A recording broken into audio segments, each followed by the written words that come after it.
You are the first senior correspondent who actually was like, okay, what do I do? All the other senior correspondents are just like, cool, thanks. Yeah, in title only. They're like an honorary degree senior correspondent.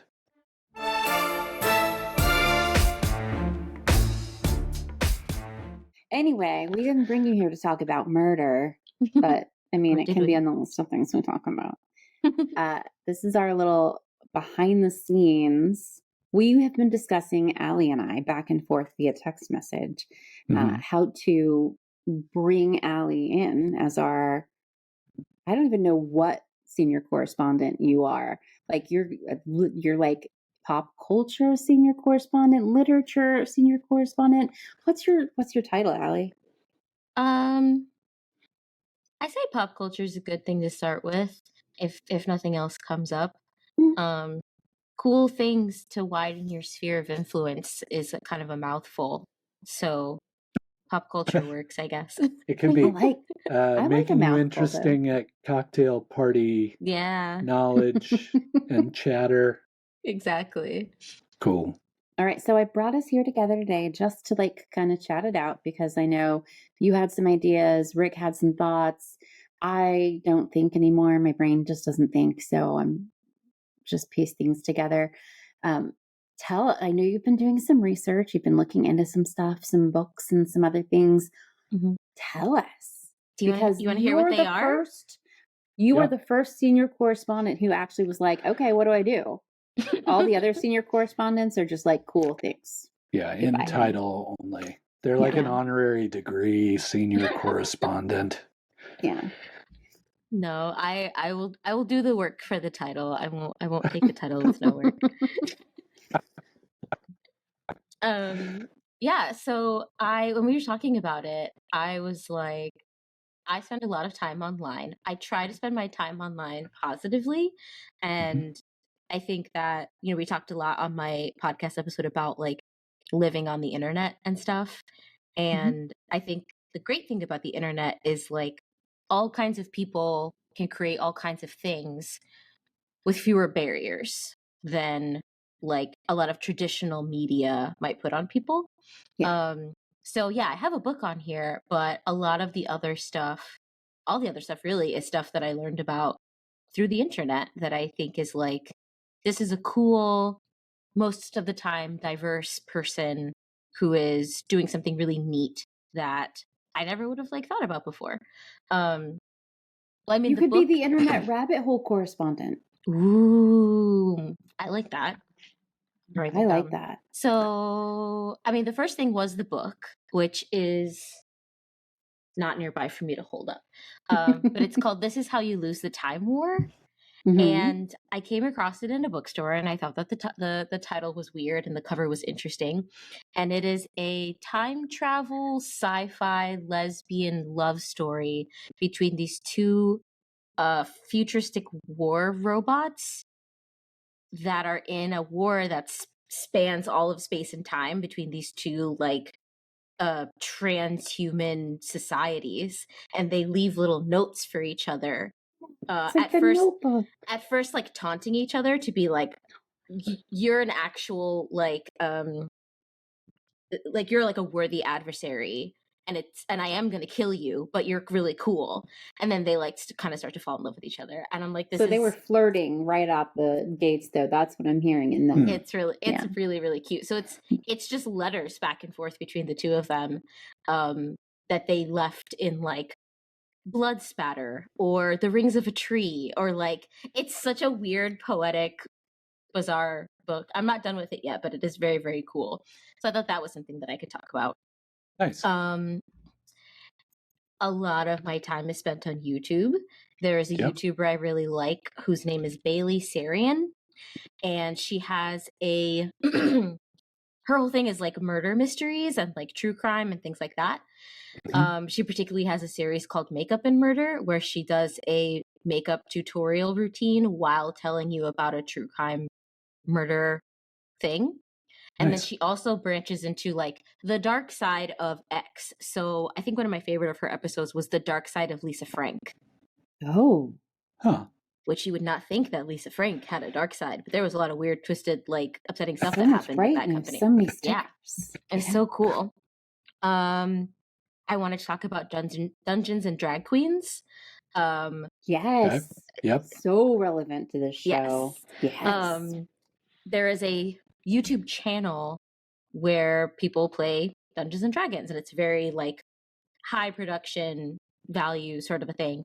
And yeah, they had an episode where they brought a bunch of previous RuPaul's Drag Race contestants on, and they played a round of D&D. And like, I find that really fascinating because they do talk about the fact that D&D and drag are so unbelievably similar to each other. Mm-hmm. They're both these kind of like weird subcultures that didn't used to be popular, but now they're really mainstream.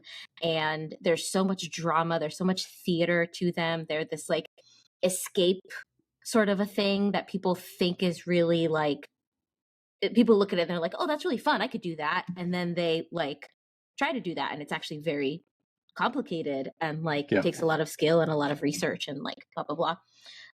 So that episode was really cool. I wanted to talk about Orville Peck, who is a country musician, who is openly gay. No one knows what his face looks like because he wears a fringed, he wears a cowboy hat and a mask with a long fringe over it all of the time. And yeah, he's one of the very few out gay people in country music. And he's completely self-taught. Like, he's not a classically trained singer, but he has one of the most amazing singing voices I've ever heard. Yeah, he's really incredibly cool. And there are not a lot of like out queer mainstream musicians at the moment. So I think that's really cool. Yeah. And then I learned very recently about an artist named, I feel like I'm going to mess up her name, Cami LaVey Okun. And she is a Latina, I believe, DJ who, I mean, like, her music is just like unlike anything I've ever listened to before. It's Afro-Cuban funk. Ooh. Which is like 3 different types of music all put together. And it's just like, I just happened to stumble across her. Like, it's not music that I ever would have looked up or sought out, but it's just like, this is a completely different style of music that I've never thought about before. So yeah, those were my, that was the short list that I had made after me and Cami talked about stuff. And I was like, I feel like this kind of covers the gambit of like books and entertainment and music and, you know, all that kind of stuff. I love it. That's great. Right. I officially want the title to be Senior Internet Rabbit Hole Correspondent, if that's okay with everyone here. Because I'm the one that's going to have to say, welcome to our Senior Rabbit Hole, blah, blah, blah. And I'm fine with it. That is awesome. When do you think you're going to be ready to have your first sharing experience? Like, when, what do you want to, do you know what you want to start with? I mean, I'm happy to go in that order. I don't have a particular order in mind. And I mean, we also kind of talked about like if I would pre-record some of these or if we wanted to actually be on a call so we could talk back and forth about some of these. So like, are there any of the ones on that list that you feel like would be, that you feel pulled or attracted to having a more back and forth conversation about? Rick, any of those particular topics that you... I mean, they're all super interesting. Like, we could easily have a conversation about any of them. So it's really, Allie, from your, like I would love to take it in the direction of typical senior correspondent trope where you have the stage to say your piece and that kind of thing, and then there can be some back and forth with us to kind of wrap up the piece. But that could easily be done where you record the piece on your time, send it to us, we watch it, and then we jump online with you for 10 minutes to like talk about what we learned from it. Like, I don't want to take a lot of your time to do it. So whatever you feel comfortable doing, but that's one way we could handle it. And then the other thing I was thinking about is without like assigning stuff, if we can get ahead on guests again, we might be able to just kind of give you a prompt to say, hey, an upcoming guest is talking about X, Y, or Z. If you have anything in that realm that you've wanted to dig into, and then thematically the episode might play well with that kind of stuff. Absolutely. I really like that idea. That's That just really gave fun. me an idea about how we talked about Harry Potter. And there's a whole theory about Snape being a trans allegory. Oh. Which is hilarious now that due to current events or recent events, obviously not intentional, but like that is definitely something I'd want to talk about. Cool. Yeah. So, I mean, if it's a matter of me sitting down, I mean, okay, so one question is, how long do you imagine my little segments being? Is it like, here's a 60-second recap of something that Allie found interesting, or is it longer than I was that? thinking like 5 minutes. Yeah, 5 I was minutes? thinking 5 to 10 kind of realm. Totally. We want to give you time to go into as much depth as you want. Yeah, and if you like, if you're like, oh my god, I've been talking for too long, I'm going over, send it anyway. We can always make it a 2-part segment. True. So yeah, if that is the case, I think I could record. How do we feel about if I can send you 3 a week? I think that's excessive. That's plenty. Because that gives me like 6 days to like really deeply rabbit hole into all of these things and find out more information than what I already know. And then I imagine I would just sit down here in an afternoon and record them all at one time. Cool. That's usually how I prefer to do things. So instead of me saying, "Oh, I'll do all 5 at once," let's do 3 in a chunk and then 3 in a chunk. Okay, that works. I'm really fascinated by the book, like almost like a book club episode like level of. I might read it and touch base with you on that. I can save it for last if you want. If you feel inspired to do it up front, we can still like you can do the like my brain is calling it a book report because I love book reports. They were my only thing in school when I was a kid that I actually enjoyed. Book reports were my favorite things. Allie has a book report. But like it could be, oh my God, your book report was so inspiring. Now I'm going to read it and we'll come and talk about it later too. So whenever you feel like you want to do it, go for it. I don't want Rick and I to ever act as a blocker to you getting your work report, like to getting what you want to put out there done. Well, and it's two-way too. Like if you come across a subject like book report, for example, like you report on this book, then we might be inspired to go get a guest that's an author or something so that it can just thematically we can help plan the guests around the content you're creating. That's really smart too. Yeah. I like this. Excellent. It's fun.